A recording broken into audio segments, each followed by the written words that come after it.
여러분, 오늘 이 데살로니가 후서 1장 1절에서 4절까지 기록된 이 내용의 중요성을 먼저 잠깐 설명하도록 하겠습니다. 첫째, 넘버 원, 데살로니가 후서 1장에 있는 말씀은 데살로니가 전서 1장에 기록된 말씀들과 동일한 내용이 되풀이되고 있습니다. 근데 중요한 점은 여기에 있습니다. 반복에 있습니다. 세상 사람들은 어떤 내용을 반복해서 들으면은 3번, 4번 들을 때부터는 별로 중요하게 여기지 않습니다. 그러나 성경에서는 반대로 생각하셔야 됩니다. 어떠한 내용이나 단어가 되풀이되면은 우리는 정신을 바짝 차려야 됩니다. 언제든지 데살로니가 전서와 후서에서뿐만 아니라 그게 잠언에 있든지 시편에 있든지 복음서에 있든지 서신서에 있든지 어떠한 내용이 반복되면은 정신을 차려야 됩니다. 중요한 내용입니다. 왜냐하면 요한복음 21장에 보게 되면은 요한이 기록하기를 예수님께서 하신 모든 행적을 만약에 다 기록하려고 한다면은 이 세상에도 그 책을 쌓아둘 자리가 없을 것이라고 좀 우리 생각에는 과장된 표현 같지만 어쩌면 사실을 기록하고 있습니다. 그러므로 이 책에 기록된 이 내용만은 절대적으로 우리가 깨달아야 됩니다. 깨달이 모든 것들은 어떨 것이냐? 믿으면 됩니다. 그럼 또 그건 말이 안 맞습니다. 왜냐하면 알지 못하고 믿는 믿음은 절대 효과가 있는 구원에 이르는 믿음이 안 되기 때문에. 그래서 이 문제를 해결 못하니까 가령 소렌 킬케가르와 같은 분은 leap of faith란 말을 썼습니다. 이것은 믿음의 도약. 여러분, 믿음의 도약이라는 게 없습니다. 반드시 이해해야 됩니다. 그래서 반복할 때는 주의를 경주하십시오. 두 번째, 바울은 지금 이 2개의 편지를 약 6개월 사이에 보내고 있습니다. 데살로니가 전서에서 여러 번 언급한 바와 같이 바울은 대단히 긴급한 상황 속에서 어려운 상황 속에서 평안하지 않고 안전하지 않고 쫓기는 상황 속에서 급히 편지를 보낸 것입니다. 그래서 첫 번째 편지와 두 번째 편지의 그 간격이 약 맥시멈 한 6개월 된다고 합니다. 바울에게는 여전히 지금 데살로니가 교인들에 대한 그 신앙 상태가 디모데로부터 이제 만족할 만한 내용을 들었지만은 그는 그럼에도 불구하고 그것을 확인해야 됩니다. 그래서 되풀이하고 있는 것입니다. 이것은 하나님의 계시이기 때문에 그 마음에 큰 부담인 것입니다. 그래서 평안한 그런 환경 속에서 여러분 그동안 안녕하셨죠? 하고 문안 드리는 정도의 편지가 아닙니다. 긴박하고 절실한 내용이 이 안에 포함이 되어 있는 것입니다. 그러면 그 내용은 뭐냐면 믿음과 사랑과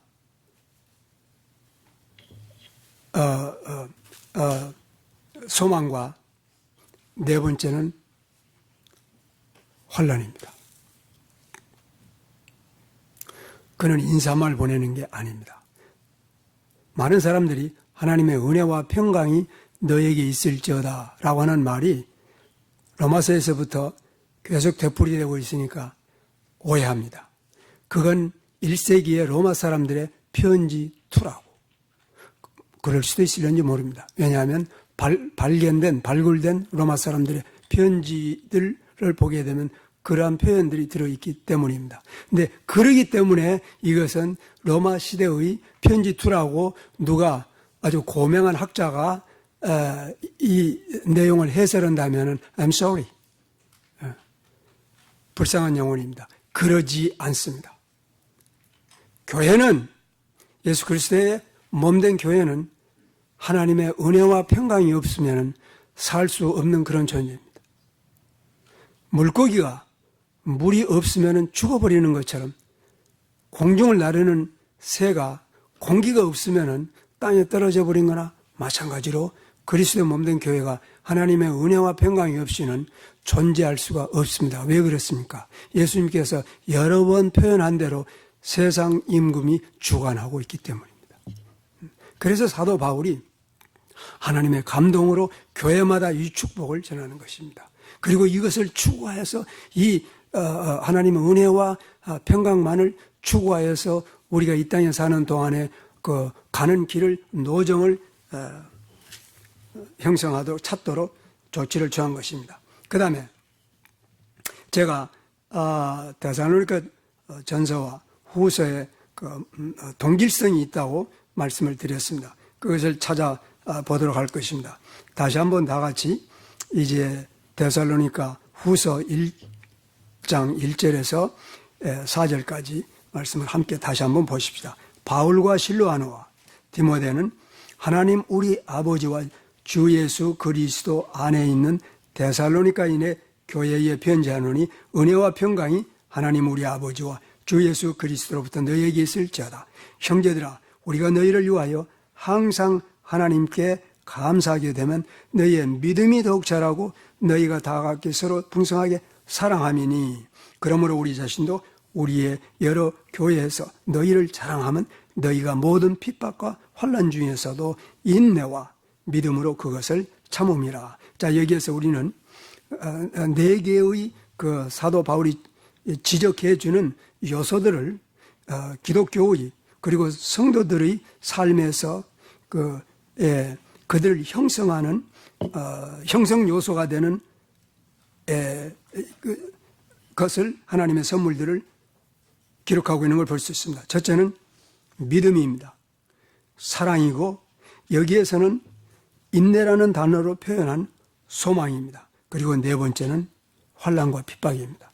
이걸 머릿속에 놓고 우리가 데살로니가 전서 1장으로 가서 다시 한번 첫 번째 편지의 내용을 함께 살펴보도록 하겠습니다. 데살로니가 전서 1장 1절부터 바울과 실로아노와 데모데는 하나님 아버지와 주 예수 그리스도 안에 있는 데살로니가인의 교회에 편지하노니 하나님 우리 아버지와 주 예수 그리스도로부터 은혜와 평강이 너희에게 있을지어다. 우리가 너희 무리를 인하여 항상 하나님께 감사하고 우리 기도에 너희를 말하면 너희의 믿음의 역사와 사랑의 수고와 우리 주 예수 그리스도에 대한 소망의 인내를 하나님 우리 아버지 앞에 쉬지 않고 기억함이라. 6절 말씀 보십시다.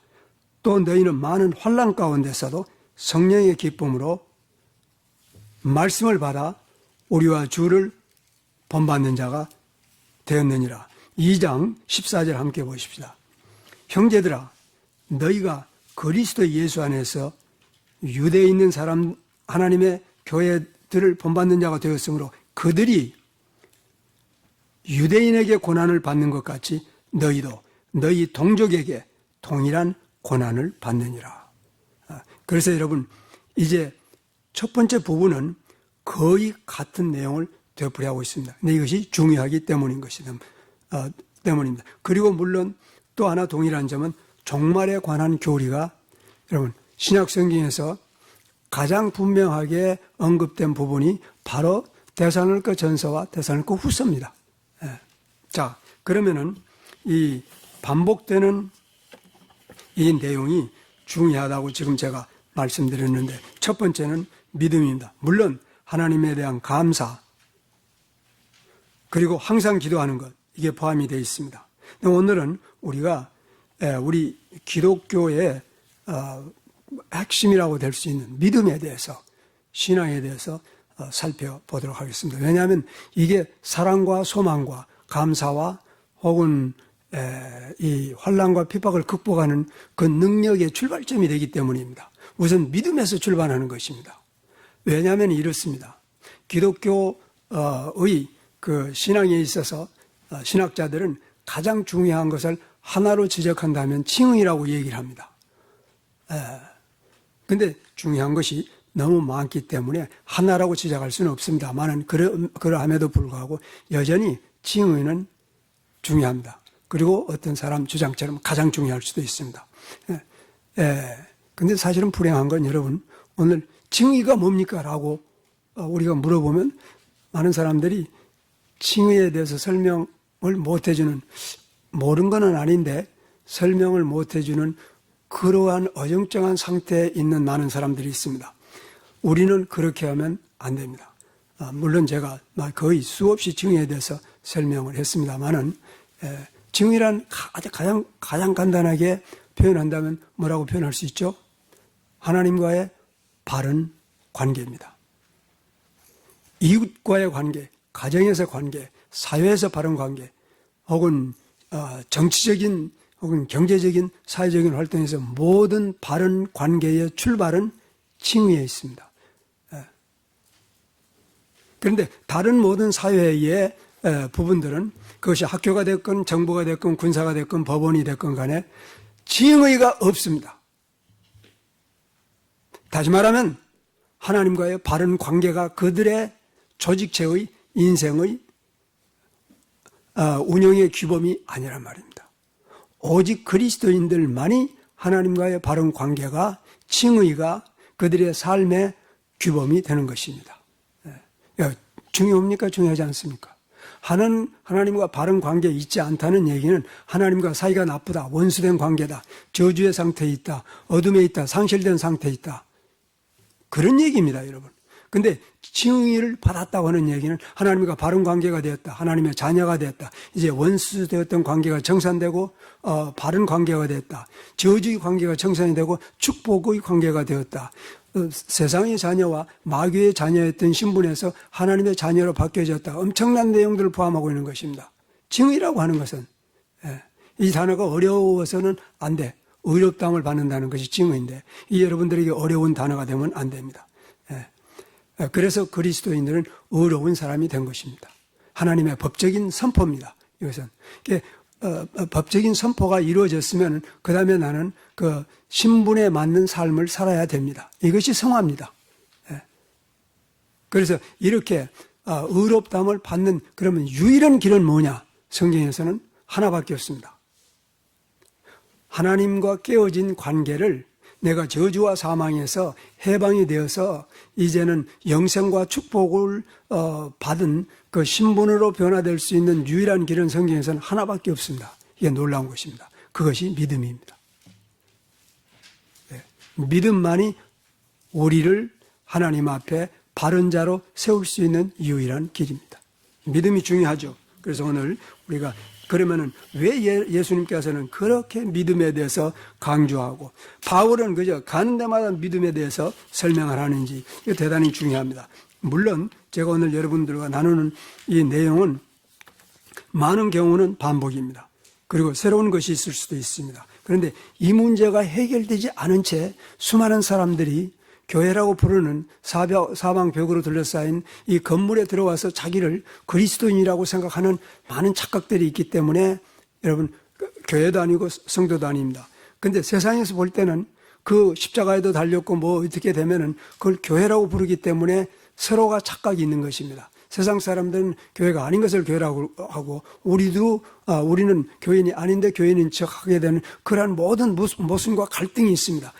왜 그렇습니까? 믿음이 해결되지 않았기 때문인 것입니다. 그래서 오늘 이 부분에 대해서 적어도 가장 중요한 부분만은 믿음에 대해서, 구원의 믿음에 대해서, 성사적인 믿음에 대해서 우리가 확인하는 시간을 가져야 될 필요가 있다는 것입니다.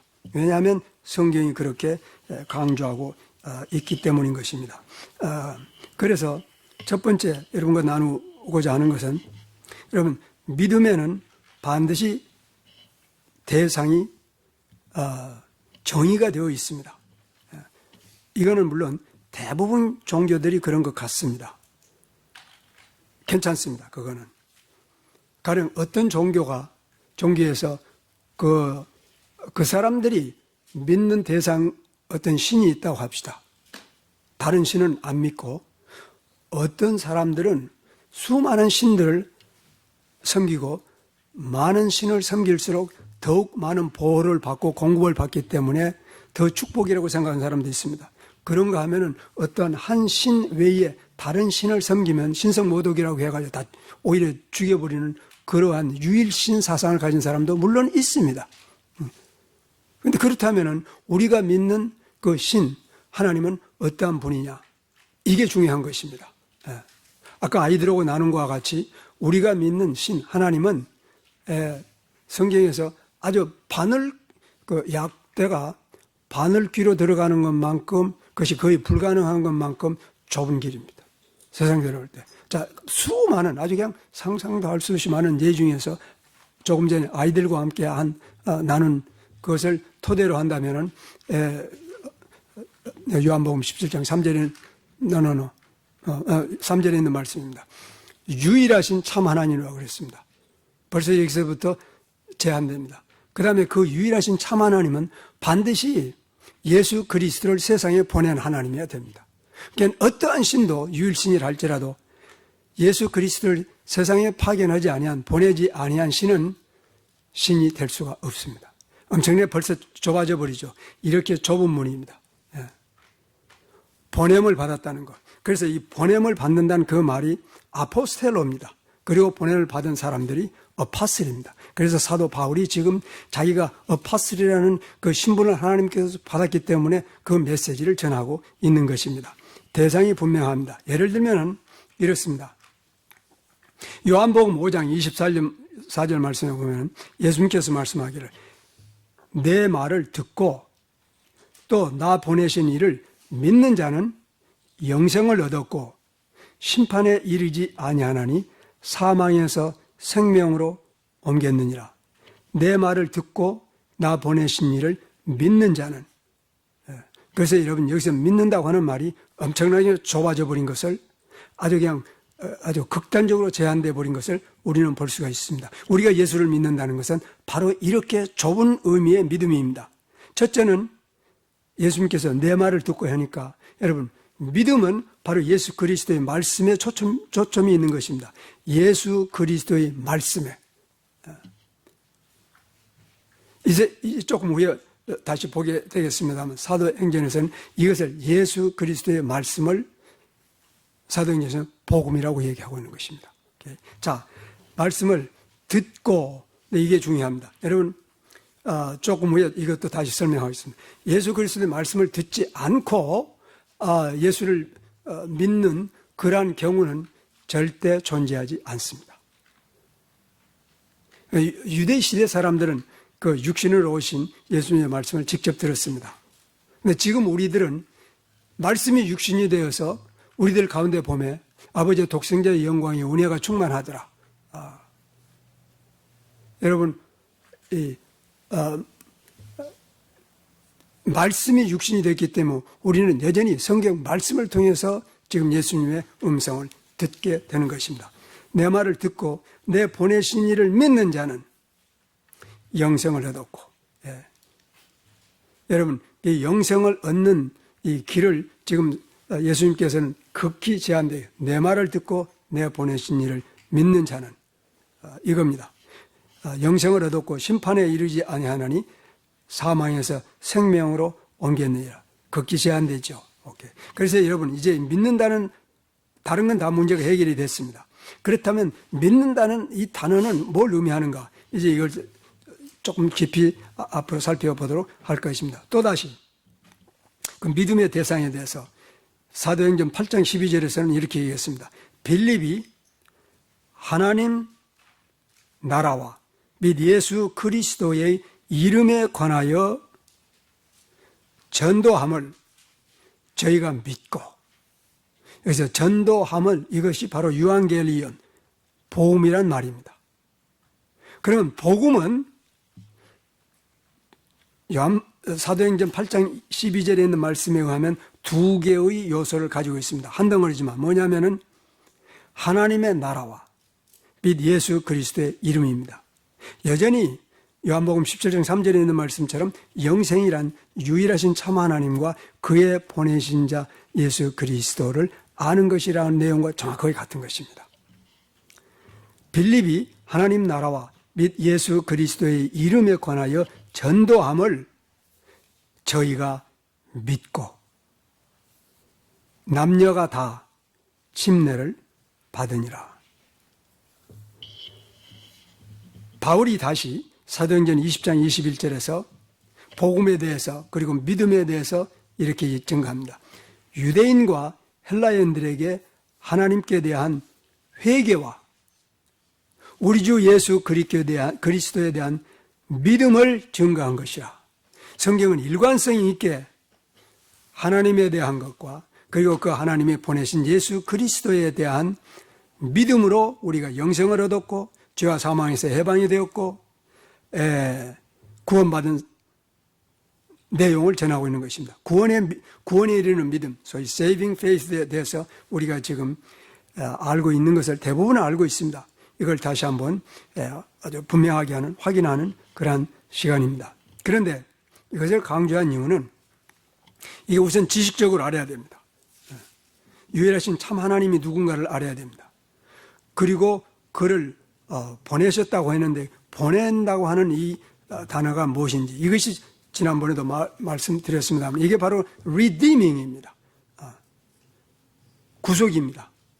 그래서 구원자로 구속주로 보내신 예수 그리스도를 아는 것입니다. 그것을 믿는 것이 구원에 이르는 믿음인 것입니다. 그러므로 여러분 눈에 보이지도 않고 귀에 들은 적도 없고 강의를 들은 적도 없고 더구나 우리는 2000년 전에 유대 사람들도 아닌 우리들이 지금 예수님을 알고 나의 주님으로 혹은 교회는 신부라고 표현하기 때문에 신부로서 남편 되는 예수님을 알고 그에게 삶을 맡긴다는 것, 이것이 하루아침에 금방 되는 것은 아닙니다. 우선 내가 영혼을 맡기고 결혼한 관계로서 나의 배우자로서 나의 일생을 맡긴다고 하면 상대방을 알아야 되는 것입니다. 근데 이것은 우선 아는 과정이 필요합니다. 그 진리 내용뿐만 아니라 그 진리를 우리가 깨닫는 배우는 그러한 기간이 절대적으로 필요한 것입니다. 여러분, 구원의 믿음이란 진공 속에서 탄생하는 것은 아닙니다. 구원의 믿음은 과정과 같은 것입니다. 제가 여러분 이 믿음이 해결이 안 되니까 그냥 대부분 사람들이 대강 그냥 초신자 반에 가서 성경 한 석 달 공부하고 그다음에 이제 회개하고 예수 믿으면 구원받습니다. 그러니까 회개하겠습니까? 회개한다 그러고 그러면 내 기도 따라서 합시다 하고 이런 방법을 하는데 여러분 그게 나쁜 것은 아니고 사탄의 괴계는 아니지만서도 여러분 그렇게 예수 믿는 건 아닌 것도 사실입니다. 여러분 정신 차려야 됩니다. 이 믿음이라는 게 얼마나 귀한 천하보다도 귀한 게 믿음이라고 우리는 얘기하고 있습니다. 믿음은 절대 진공 중에서 탄생하는 것은 아닙니다. 예를 들어서 보십시다. 예수님께서 말씀하시기를 요한복음 5장 14절에서 이렇게 말씀하십니다.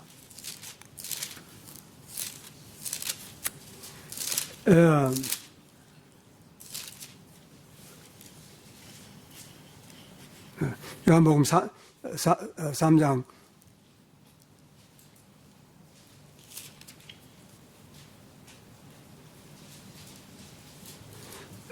15절에서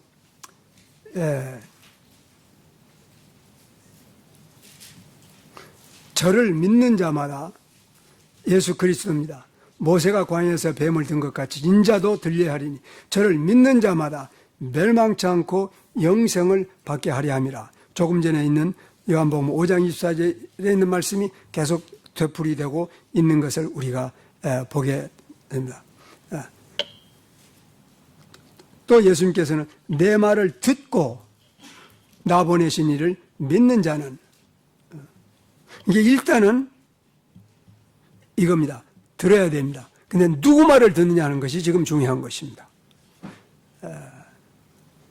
그래서 제가 여러 번 강조한 것처럼 설교 듣는 것도 중요하고 신학책을 보는 것도 중요하고 신앙에 관한 책들을 보는 것 도움이 됩니다. 저는 그래서 많은 책을 권합니다. 그렇지만서도 우리 인생은 극히 제한된 시간 속에서 삽니다. 많은 시간이 있는 게 아닙니다. 그리고 믿음은 제가 거듭 지금 말씀드리지만은 진공 속에서 생기는 거 아닙니다. 배워야 됩니다. 그리고 그것은 클리어하게 지금 내가 여러 번 되풀이하고 있는 것처럼 예수님의 말씀입니다. 사람들의 말이 아니라 신학책이 아니라 심지어는 카멘타리가 아니라 예수님의 말씀을 직접 들어야 됩니다. 왜냐하면 바울은 로마서에서 말하기를 믿음은 그리스도에게 그리스도의 말씀으로 말미암느니라. 그렇기 때문에 여러분 사람의 설명이 도움이 되기는 합니다. 그러나 우리가 그 진리적 체계를 알기 위해서는 먼저 진리로 들어가야 됩니다. 사람은 설명입니다.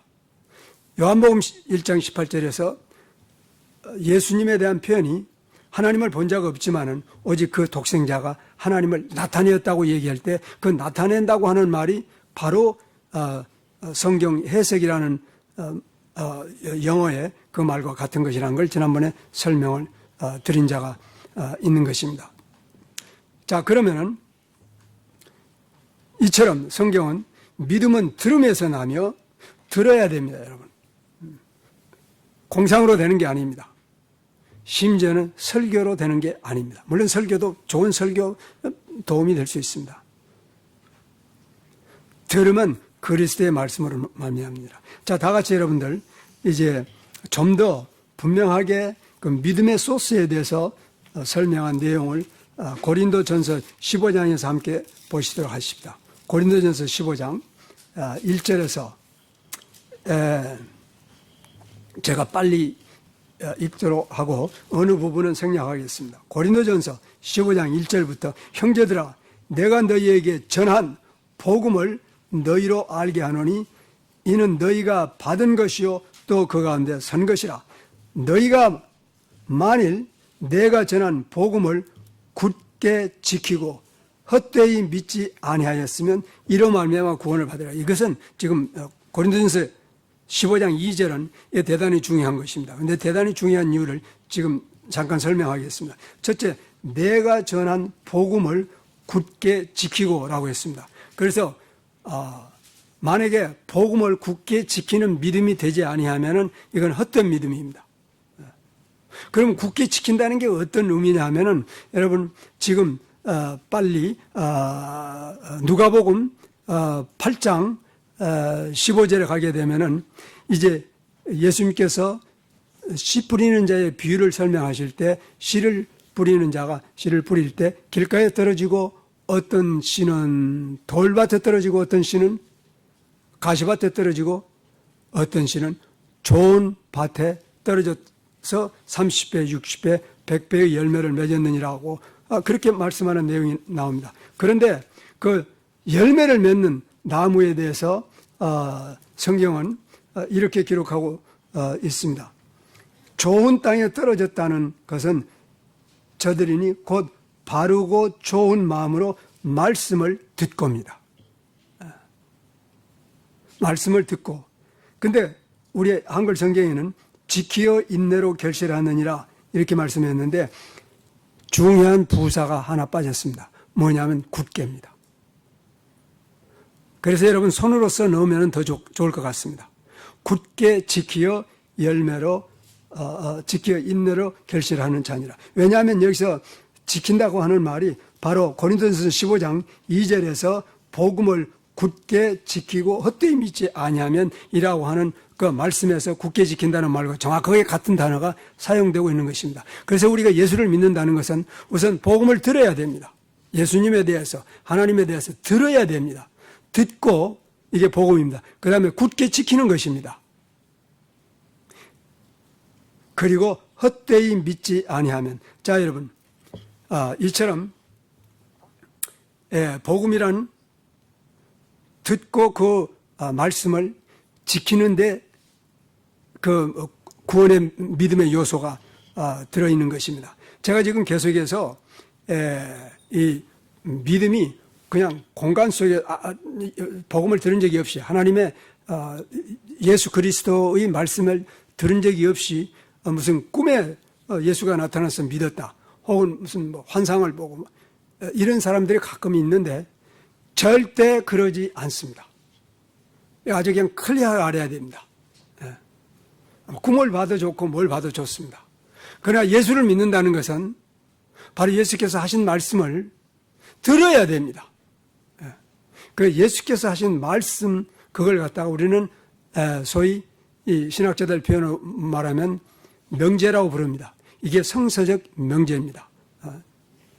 들어야 됩니다. 그 다음에 그 말씀을 깨달아야 됩니다. 절대적으로 깨달아야 됩니다. 근데 그 듣고 깨달음이 없이 예수를 믿는다고 소위 사람들이 생각하기 때문에 착각이 됩니다. 그 믿는다고 고백하기 때문에 그것이 헛된 믿음이 되는 것입니다. 그러나 성경은 그 복음을 듣고 굳게 지키어서 굳게 지키면은 지키고 헛되이 믿지 않으면은 영생을 얻으리라고 지금 얘기하고 있는 것입니다. 제가 지금 수많은 예 중에서 한 가지, 세 가지 예만 말씀을 드리겠습니다. 그 예가 뭐냐면은 복음을 듣고 또 듣고 결국에 가서는 구원에 이르는 믿음에 이를 때까지입니다. 이 과정이 절대 필요합니다. 그래서 우선 제자들에 관해서는 첫 번째가 제자들입니다. 예수님께서 제자들을 데리고 다니면서 가르칠 때 그들의 믿음이 어떻게 변화되어 가고 있는지 모습을 우리가 볼 수 있습니다. 그건 조금 후에 말씀드리고 우선 사도행전에서부터 보겠습니다. 여러분들 사도행전 10장으로 가서 한번 잠깐 보십시다. 이것은 그 유명한 고넬료 얘기입니다. 고넬료는 유대인이 아닙니다. 이 사람이 어떻게 예수를 믿었는가?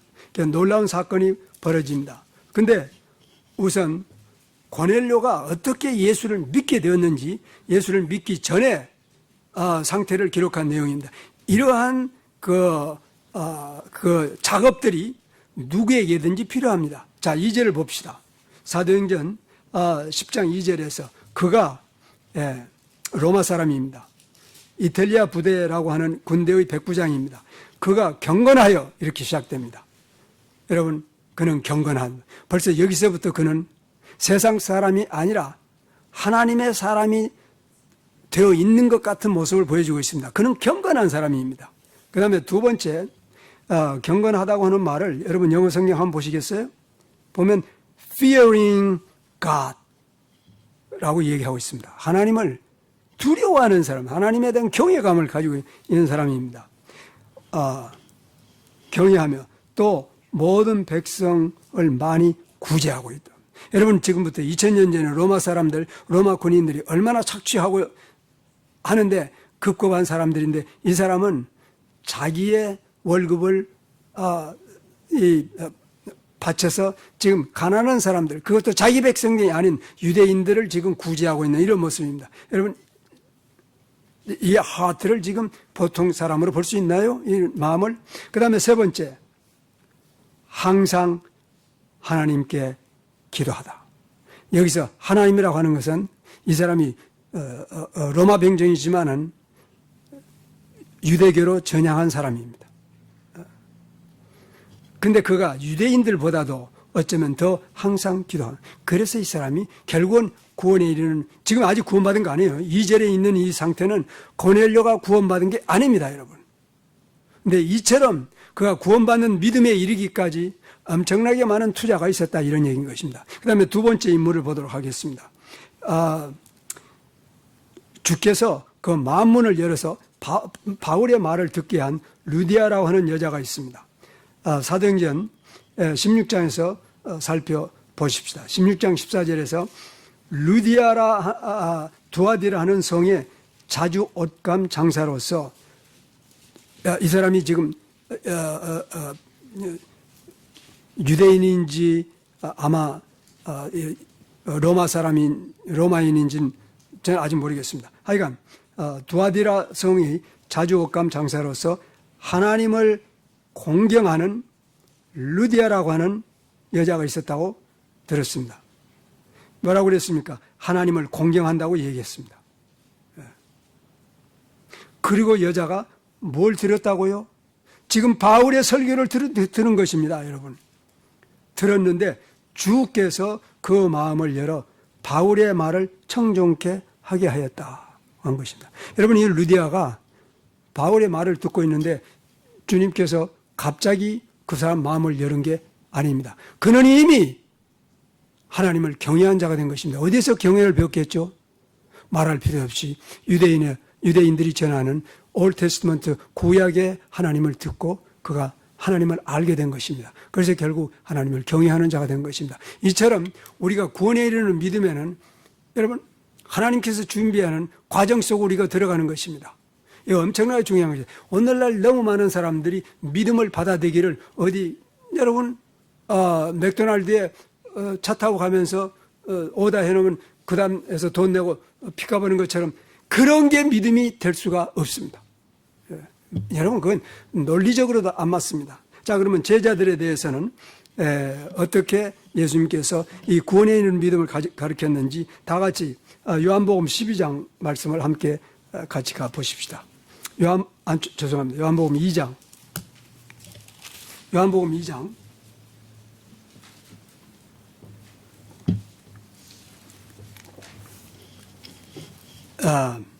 요한복음 2장 11절 말씀 함께 보십시다.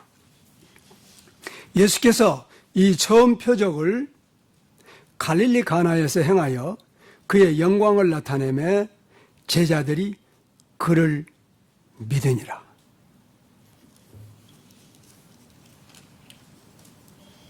그런데 다시 요한복음 2장 22절 말씀에 보시면은 요한복음 22장 이는 그가 죽은 자 가운데서 살아나신 후에야 라고 하면은 여러분 지금 요한복음 2장 11절과 요한복음 2장 11절 사이에 얼마나 시간이 지났습니까?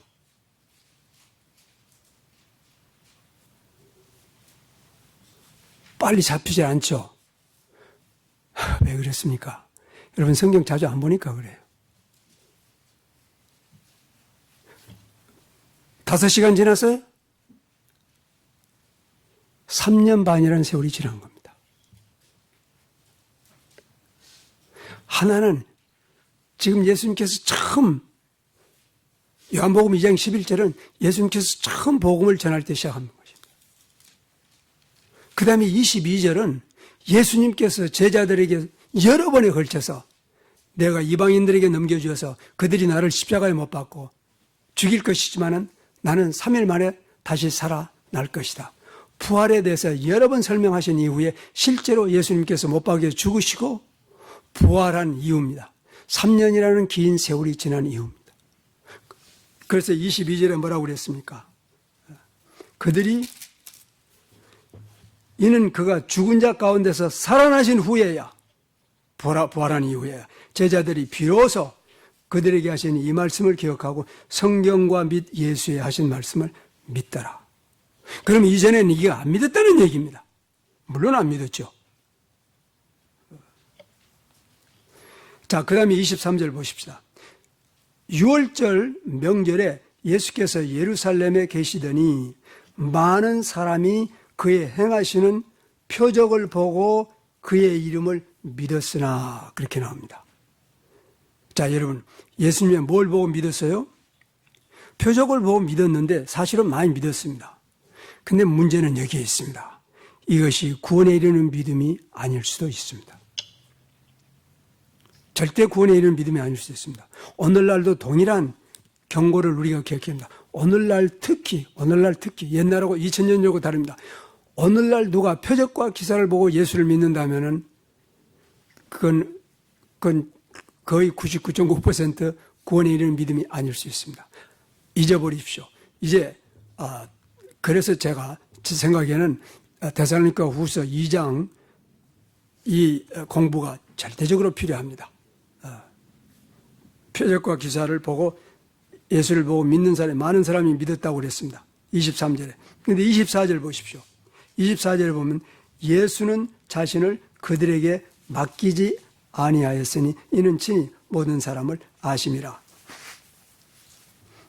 그런데 24절에서 자신을 그들에게 맡기다 하는 말은 여러분 헬라 성경에 있어서는 23절에서 표적을 보고 그 이름을 믿는다는 말과 예수님께서 24절에서 그들에게 맡긴다고 하는 말은 헬라 성경에서 똑같은 단어입니다. 두 개가 같은 단어입니다. 믿는다는 단어입니다. 근데 지금 이것이 여러분 꼭 기억을 해놓고 언더라인 해놓고 준비를 해놓은 게 필요합니다. 왜냐하면 이 사람들이 표적을 보고 믿는 것을 예수님은 헬라어 말을 그대로 번역한다면 이렇게 번역할 수 있습니다. 그들은 그의 이름을 믿었으나 예수는 그들을 믿지 아니하였으니 이는 친히 모든 사람을 아심이라 이랬습니다. 예수 안 믿었습니다. 그런데 번역은 이게 제대로 됐어요. 뭐냐면 맡기다 하는 말은 믿는다는 말과 같은 단어입니다. 그 영어로 하면 뭐라고 번역하면 좋겠어요? 영어로 번역한다. 이거 우리 성경에 보면 Jesus did not commit himself. 그런데 이거는 정확한 번역입니다. 왜냐하면 믿는다고 하는 말은 commit oneself to입니다. commit라고 하는 말은 사실은 가장 좋은 말은 헌신한다는 말로 표현합니다. 그런데 여기서 헌신한다는 말은 이런 의미입니다. 가령 내가 군대 3년은 복무하기로 헌신했다. 그럼 3년 후에 이 사람 군인이 아니에요. 군인이에요? 천만에요. 그럼 직업 군인은 어떻게 할 거예요? 나는 일생 군인 하겠다. 근데 나중에 정년 은퇴하고 난다고. 그러면 정년 은퇴하고 나도 직업 군인이라고 해서 그 사람은 군인인가요? 은퇴한 군인이야. 근데 현역 군인은 아니야. 이런 건 성경에서 말하는 커미트가 아니에요. 성경에서 말한 커미트란 건 뭘 의미하냐면 예수님의 음성을 듣고 예수님의 말씀을 듣고 복음을 듣고 알아야 됩니다. 영생이란 유일하신 참 하나님과 그의 보내신 자 예수 그리스도를 아는 것이니까 끊임없이 아는 것입니다. 그리고 여러분 그 지식이 하나님만 아는 지식, 세상 지식과는 전혀 다른 것입니다. 이 같은 단어를 쓰기 때문에 내가 좀 불편스럽습니다. 지식이라는 같은 단어를 쓰지만은 성경에서 말하는 지식은 우리가 세상에서 말하는 물리, 화학, 수학, 무슨 천문학, 지학 이런 게 아닙니다. No, 이게 아니에요. 이건 personal relationship입니다. 여기서 말하는 지식이라는 건 하나님과의 관계를 얘기하는 것입니다. 이 지식을 알게 됐을 때 그 다음에 구원에 있는 믿음이라고 하는 것은 마음속에 나의 뇌리에서 나의 영혼 속에서 나의 속사람이 나의 정신이 동감이 가야 됩니다. 가령 머리에 일부는 의심이 가는데 가슴은 그럴 것 같아.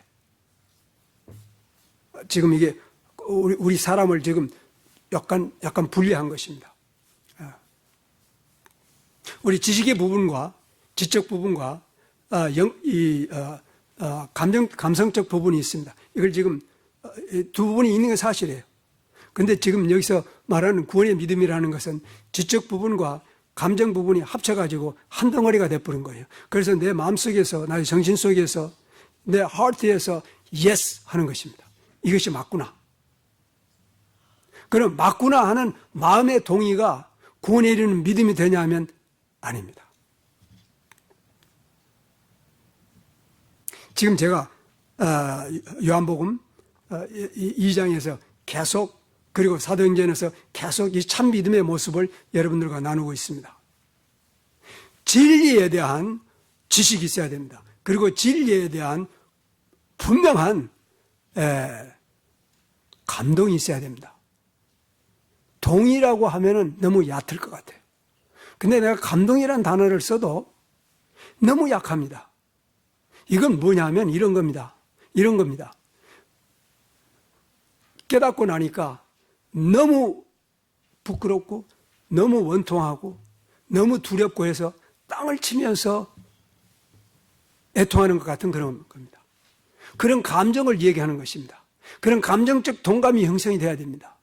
그리고 두 번째는 그러면 하나님께서 나를 용서했다는, 자기가 죄값을 지고 죽었다는 이 사실이 나에게 받아들여질 때, 믿음으로 받아들여질 때 내 안에 그 원통하고 그 아주 분하고 부끄럽고 처절하는 그런 슬픔이 이제는 뭘로 바꿔지는 거예요? 뭘로? 기쁨으로. 그래서 기뻐가지고 이걸 감당할 수가 없는 거야. 그래서 혼자 미친 사람처럼 일어나가지고, 실제로 그런 사람들 많아요. 우리 교회사 보면 일어나가지고 중얼중얼 다른 사람이 보면 아이고 저 사람 드디어 돌아왔구만, 예수 믿는다고 하더니 드디어 돌아버렸구나 할 정도로 중얼중얼 하나님 감사합니다. 이게 여러분 이런 극단적인 슬픔과 그것이 깨달아졌을 때 다시는 슬퍼하지 아니할 그런 기쁨을 가질 수 있는 이런 정도의 지금 감동을 얘기하는 거예요. 두 번째는 지식이 있어야 됩니다. 하나님 말씀에 대한 지식. 두 번째는 그것이 진정으로 깨달아졌을 때 내 영혼과 내 마음과 내 지성과 지식과 나의 감정을 통해서 그것이 공감이 되어야 됩니다. 그 다음에 세 번째가 커미트입니다. 바로 여기서 예수님께서는 그들에게 자신을 맡기지 않았다는 이겁니다. 근데 그 단어는 지금 22절에서 말하는 믿는다는 말과 똑같은 단어입니다. 그럼 여기서 커미트라는 건 뭘 얘기하냐면 이겁니다. 두 개의 사실을 기준으로 해서 성경에서 제시하는 이것이 소위 말하는 그 논리적 명제입니다. 그것을 검토해보고 또 듣고 또 살펴보고 기도도 해보고 그리고 나서 마음에 확신이 왔을 때 예스 합니다. 근데 헌신이라 하는 것은 그 예스를, 내 마음속에 있는 동의를 실천하는 것입니다. 어떻게 실천하냐면 예스, 나는 주의 것입니다. 그래서 우리가 찬송가 71장 1절을 우리가 예물을 드릴 때 꼭 하는 이유는 그겁니다. I surrender to you. 여러분 돈 내는 게 아까 우리 김 집사님 기도하는 것처럼 이건 돈 내는 게 아니에요. 지난번에도 여러분 얘기했듯이 목사 월급 주기 위해서 여러분 헌금하는 거 아닙니다, 여러분. 그래가지고 물론 월급도 받지. 예. 그건 뭐냐면은 이 얼마 안 되는 돈이라 할지라도 그것이 1불이 됐건 10,000불이 됐건 상관없어요. 바친다는 것 안에는 나의 삶을, 나의 리빙을, 나의 삶을 비웠습니다. 예수님께서 이 얘기를 했었을 때 그냥 보고 지나가면 안 됩니다. 성전에서 많은 사람들이 헌금을 할 때 부자들은 자기들 많은 데서 돈을 냈는데 그 가난한 한 과부는 뭘 집어넣었다고 그랬어요? 정확하게 단어를 얘기해 보라니까. 다 잊어버렸죠? 다 잊어버렸어. 내가 예전에 얘기했는데도 생활비 전부를 냈다고 그랬어요. 그 생활비란 말이 비었어요, 여러분. 바로 자기의 라이프를 집어넣어 버린 것입니다. 이게 믿음이에요. 여러분 예수 믿는다는 게 이 commit myself to him. 내가 나의 삶을, 돈이 문제가 아니고 여러분 자식이 있어야 제일 귀한 게 자식보다 더 있어요? 뭐 직장이나 무슨 권세나 혹은 돈입니까? 정직하게 얘기하면 부모나 형제나 아내나 남편이나 뭐가 귀하다고 성경은 얘기하고 있습니까? 심지어는 자기 목숨까지도. 그래서 여러분 이 믿음을 도대체 이해하지 못하니까 이게 나면은 크리스천밖에 안 되는 것입니다. 거중만의 그리스도인밖에 안 되는 것입니다. 그래서 여러분 선택적으로 합니다. 심지어는 오늘 예배로 드리러 갈까 말까 그런 정도까지 떨어지고 있는 것입니다.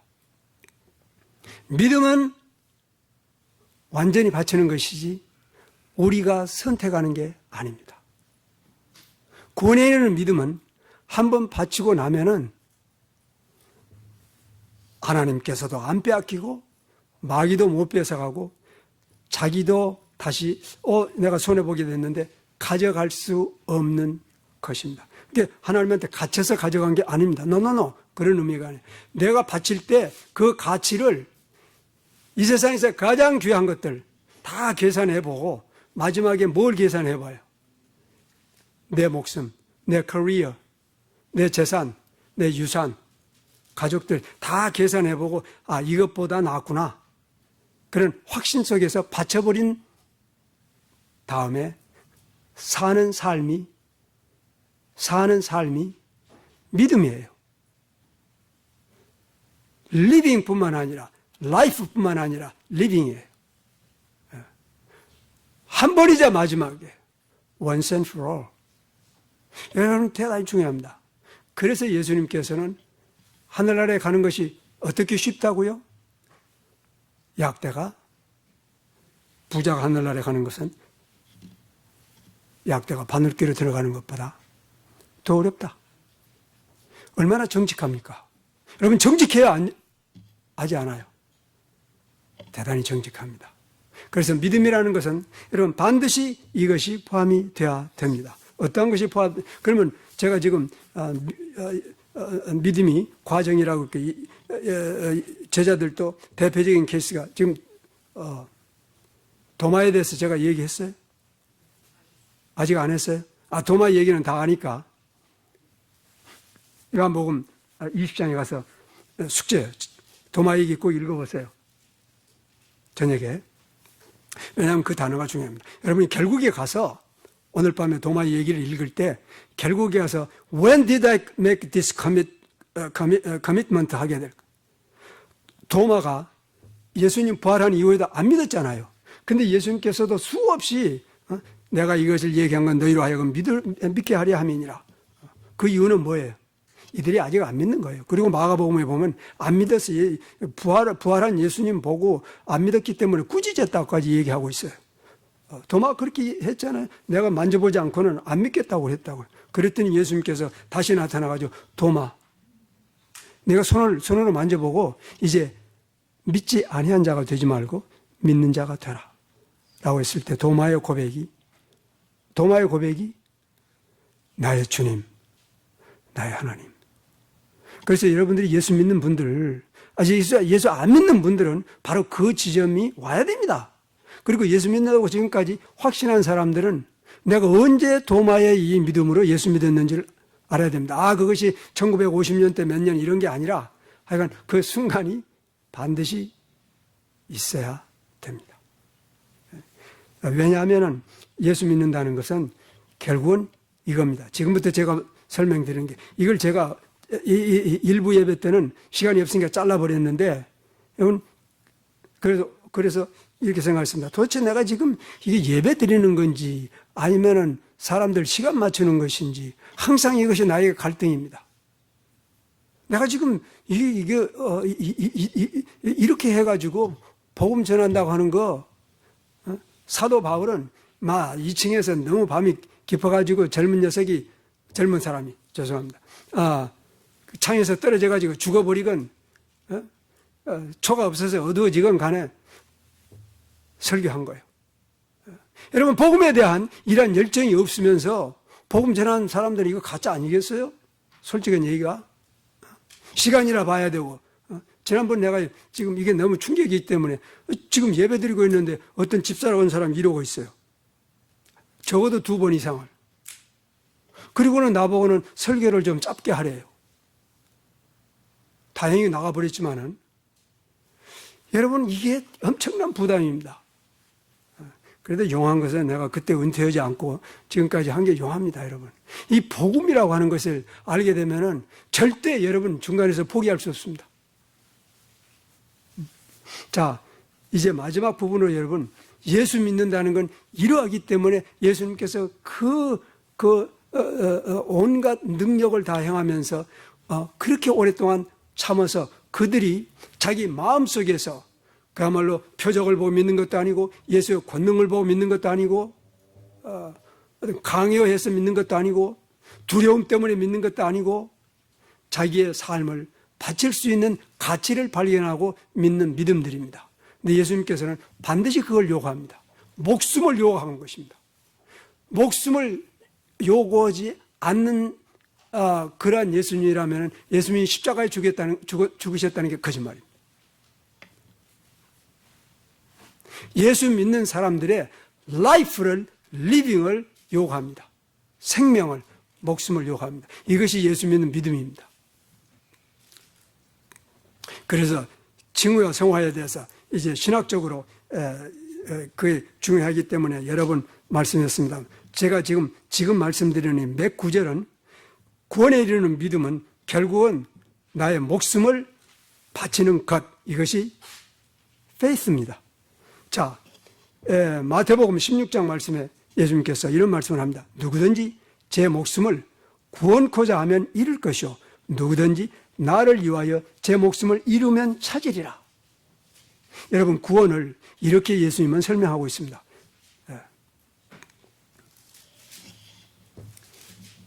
앞으로 여러분 성경 읽을 때 반드시 이 구절들을 생각하고 또 생각하고 어제도 생각하고 내일도 하고 해야 됩니다. 사람이 만일 천하를 얻고도 제 목숨을 잃으면 무엇이 유익하리요? 사람이 무엇을 주고 제 목숨을 바꾸겠느냐? 마가복음에서 똑같은 말씀을 합니다. 무리와 제자들을 불러 이르시되 아무든지 나를 따라오려거든 자기를 부인하고 자기의 십자가를 지고 나를 쫓을 것이라. 누구든지 제 목숨을 구원코자 하면은 잃을 것이요 누구든지 나와 복음을 위하여 제 목숨을 잃으면은 구원하리라. 누가복음 6장에서도 마찬가지입니다. 사람이 너희를 칭찬하면 화가 있도다. 너희의 조상들이 거짓 선지자들에게 이와 같이 하느니라. 왜 내가 이걸 여러분들에게 언급하냐면 그 이유는 간단합니다. 누구가 됐든지 목사들이 그리고 특히 아마 유명한 분들이 원하는 게 있습니다. 그게 뭐냐면 내가 양심적으로 얘기한다면 많은 사람들로부터 칭찬받기 원하는 것입니다. 근데 성경에서는 많은 사람들이 너희를 칭찬하면 화가 있다. 저주란 얘기입니다. 얼마나 우리들의 가치관과 다른 말씀을 예수님이 하고 있다는 거 알아야 됩니다. 누가복음 9장에서는 또 무리에게 이르시되 아무든지 나를 쫓아오려거든 자기를 부인하고 날마다 자기 십자가를 지고 나를 쫓을 것이라. 누구든지 제 목숨을 구원코자 하면 잃을 것이요 누구든지 나를 위하여 제 목숨을 잃을 것이라. 사람이 만일 온 천하를 얻고도 자기를 잃든지 빼앗기든지 하면 무엇이 유익하려? 누구든지 나와 내 말을 부끄러워하면 인자도 자기와 아버지와 거룩한 천사들의 영광으로 올 때 그 사람을 부끄러워하리라. 누가복음 14장에서는 무릇 내 경우는 자가 자기 부모와 형제와 처제와 자매와 및 자기 목숨까지 미워하지 아니하면 능히 나의 제자가 되지 못하고 누구든지 자기 십자가를 지지 않고 나를 쫓는 자도 능히 나의 제자가 되지 못하리라. 이와 같이 너 중에 누구든지 자기의 모든 소유를 버리지 아니하면 능히 내 제자가 되지 못하리라. 여러분, 이런 규절들 내 생각에는 거의 단 한 사람도 문자적으로 받아들이는 사람이 없다고 봅니다. 근데 제가 최근에 이 누가복음 6장 20절 말씀이라든지 누가복음 16장 마지막에서 그 부자와 그 나사로 얘기를 보면서 이게 문자적으로 맞다는 얘기를 지금 느껴가고 있는 것입니다. 성경 여러분 거의 전부가 다시 봐야 됩니다. 그 다음에 누가복음 16장 15절에서는 사람 중에 높임을 받는 것은 하나님 앞에 미움을 받는 것이라. 극렬하죠? 자, 여러분 다 같이 요한복음 7장 4절에 한번 가보십시다.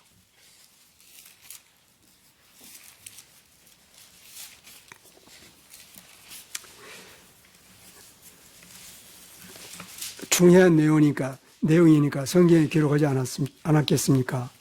자, 다 같이 요한복음 7장 4절에 보면은 이제 초막절 때 예수님께서 예루살렘에 가시기 전에 나사렛에서 동생들이 예수님께서 말씀합니다. 그 동생들이 예수님께 말씀하기를 스스로 드러내기를 구하면서 묻혀서 일하는 사람이 없나니 이 일을 행하려거든 자신을 세상에 나타내십시오. 그랬어요. 여러분, 우리가 정직하게 우리의 심령을 살펴보면 세상에 자기를 나타내기를 원하는 마음이 다 있습니다. 출세하고 싶고 뛰어나고 싶고 아까 누가복음에 있는 말씀처럼 다 칭찬받기를 원하고, 근데 이게 성경에서는 아주 클리어하게 화가 있을 것이다. 재앙이고 저주입니다. 예수 믿는다는 게 이게 육신적인 정상적인 사상 가지고 되는 게 아닙니다. 성령의 깨우침이 있어야 됩니다. 당신을 세상에 나타내시오. 이게 정확한 얘기죠. 세상 사람들로는.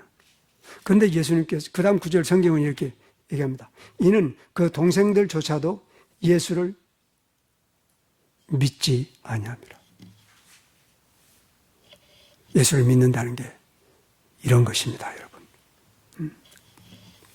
왜냐하면 예수님께서 말씀하기를 요한복음 5장 44절에서 너희가 서로의 영광을 취하고 유일하신 하나님께로부터 오는 영광은 구하지 아니하니 어찌 나를 믿을 수 있겠느냐. 우리에게 이런 게 있습니다. 사람 간에 영광을 구하는 그러한 욕망이 우리에게 있습니다. 단연코 하나 확인할 수 있는 건 그리스도인들 안에는 없습니다. 여러분, 없습니다. 만약에 여러분 중에서 목사님 그런 거 없어? 그럼 이제는 정직하게 얘기할 거야. Once upon a time. 내가 목사 안수 받은 후에도 한때는 있었습니다. 근데 지금 가만히 살펴보니까 여러분 내가 나이가 많고 이제 은퇴할 때가 됐고 이제 죽을 때가 가까우니까 없다는 그런 의미는 아닙니다. 성경을 자세히 살펴보니까 그거 있으면은 죽습니다. 멸망입니다. 나는 지옥 가고 싶지 않습니다, 여러분. 솔직한 얘기가. 여러분, 예수님 말씀 얼마나 정확하게, 정직하게 말씀한 이유는 그가 우리를 사랑하기 때문입니다. 우리를 원치 않기 때문입니다. 우리가 다 구원받기 원하기 때문에 정직한 얘기한 것입니다. 너희가 서로의 영광을 구하니 어찌 나를 믿을 수 있겠느냐. 바른 믿음을 가져야만 구원받기 때문에 예수님께서는 그 긴 세월 동안 그 여러 번의 그 기적과 표적을 통해서 어떻게 하든지 믿음에 이르도록 하게 한 것입니다. 요한복음 12장 25절에서는 자기의 생명을 사랑하는 자는 잃어버릴 것이요, 이 세상에서 자기의 생명을 미워하는 자는 영생토록 보전하리라. 지금 여러분, 바울이 데살로니가 전서, 데살로니가 후서에서 적어도 5개의 공통성이 있는 것을 얘기합니다. 사랑과 믿음과 소망과 환난과 종말에 대해서 얘기하고 있습니다. 엄청나게 중요한 내용들입니다. 바울은 에베소 교회에 이렇게 말씀합니다. 오직 성령이 각 성에서 내게 증가하여 결박과 환난이 나를 기다린다고 하시나 나여 달려갈 길과 주 예수께 받은 사명 곧 하나님의 은혜의 복음 증거하는 일을 마치려 하면은 나의 생명을 조금도 귀한 것으로 여기지 않느니라. 이것이 구원의 믿음입니다. 그리고 그는 갈라디아서 2장 20절에서 이 사실을 고백합니다. 내가 예수 그리스도와 함께 십자가에 못 박혔나니 이는 이제 내가 사는 것은 내 안에 그리스도라. 내가 육신 가운데 사는 것은 나를 사랑하사 자기의 몸을 버리신 하나님의 아들을 믿는 믿음 안에서 사는 것이라. 예수를 믿는다는 것은 전부거나 전무입니다. 일부라는 것은 가능하지 않습니다. 그것이 비록 99.9% 헌신했다 할지라도 99.9%의 믿음으로 구원받은 것은 아닙니다. 예수를 믿는 믿음이라고 하는 것은 전부이거나 혹은 전무입니다. 오늘 이것이 바울이 전한 메시지를 깨달아야 될 중요한 축복입니다. 저는 믿음에 대해서 소개했을 뿐입니다. 이제 여러분들이 스스로 하나님 말씀 속에서 생명의 믿음을 소유해야 됩니다. 기도하십시다. 사신 하나님